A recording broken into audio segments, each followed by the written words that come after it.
Hello, my name is Elad Sherf. I'm an assistant professor of organizational behavior at the UNC Canaan Flagler Business School. Extensive research has highlighted that employees who feel fairly treated are better performers, more helpful, less likely to act in deviant ways, and less likely to leave the organization. This research has also highlighted that employees are more likely to feel fairly treated when managers engage in activities such as allocating outcomes in line with contributions, explaining the logic of their decisions, involving employees in those decisions by allowing them to provide input, and treating employees with respect and dignity. Managers similarly recognize that this is an important aspect of their jobs and that there are clear benefits associated with fair treatment of employees. Given all these findings, why don't managers treat employees fairly more often? Why are reports of unfair treatment so frequent in many workplaces? This is a question we set out to answer in this paper. Previous work has attempted to explain why many managers behave unfairly by pinning the blame on the managers themselves. This work points to certain managerial personality traits that can be associated with unfair treatment. We take a different approach. Instead of focusing on the manager, we suggest that unfairness also often results from the organizational context in which managers are embedded.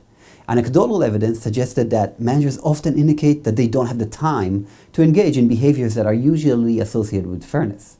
Therefore, we asked, are busy managers more likely to treat their employees unfairly?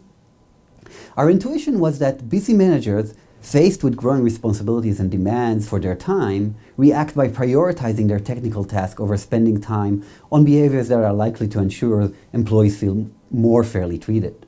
We argue that many managers often view work that can enhance perceptions of fairness as a nice to have, but less important than more technical work. Moreover, we argue that these beliefs are strengthened by the organizational reward system that usually favors getting things done over ensuring employees feel fairly treated.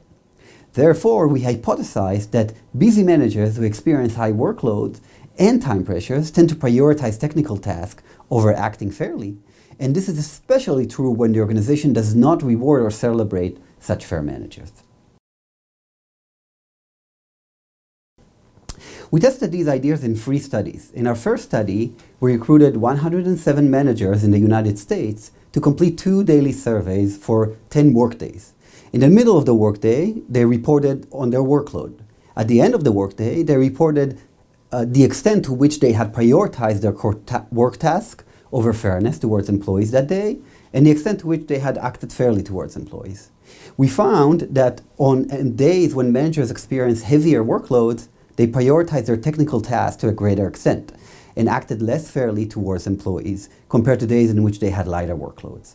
However, this finding depended on whether their organizations rewarded them for fairness. For managers who worked in organizations that reward fairness more prominently, for example via pay, promotion, recognition, or awards, we found that managers were less likely to deprioritize fairness even on days with heavier workloads.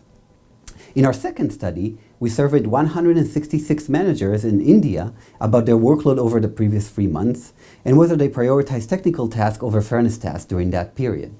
Then we asked a direct report of each of the managers about their boss's fairness towards them, and we had a second direct report assess the boss's task performance. Using these 3 data sources, we found that bosses with heavier workloads prioritize core technical tasks over treating employees fairly, and as a result were less likely to be reported as acting fairly by their employees.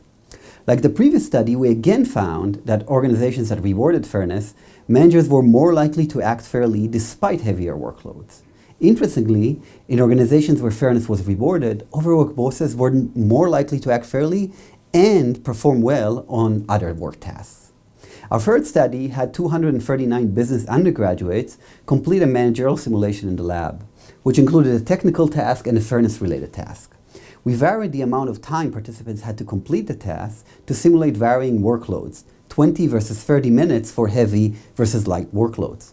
We also randomly assigned them to a condition in which the company's reward system favored technical performance versus a condition in which the company's reward system was balanced between technical performance and fairness. Our findings were similar to those of our first 2 studies. When they had less time to complete the tasks, participants tended to prioritize the technical task, thus performing worse on their fairness task.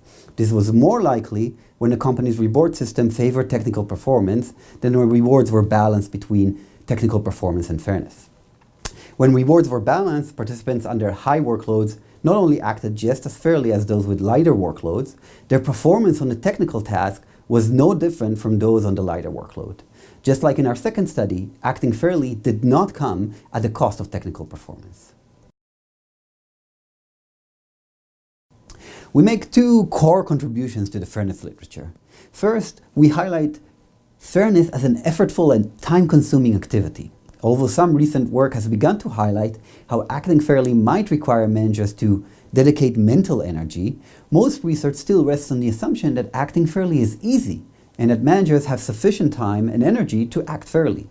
We challenge this assumption and provide evidence that acting fairly is not an easy or simple task and that future research needs to take into account how managers might act less fairly because they lack personal resources. Second, we highlight how research on the causes of unfair behavior could move beyond examining managers and their dispositions to explore the environment in which managers are embedded. Our paper suggests that solely blaming managers for being unfair may, ironically, be unfair to them. Factors like the demands placed on the managers by the organization and the reward system may also play a role in pushing even well-intentioned managers to behave less fairly. Organizations interested in reaping the benefits of fairness might begin by re-examining the myriad ways in which managers' time is taxed with technical requirements that might be overloading them but not directly contributing to performance.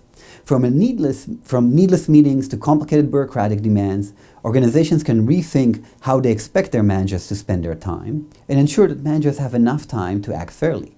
Moreover, organizations can also nudge bosses to balance technical task and fair treatment by rewarding and celebrating managers who act fairly.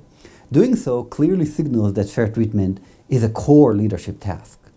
For individual managers, we suggest that it's important to recognize that being fair requires time and effort, and overworked managers may struggle to prioritize fairness when more urgent technical tasks demand their attention. Therefore, managers who want to ensure that they treat their employees fairly might want to try and shield time for fairness from other competing tasks.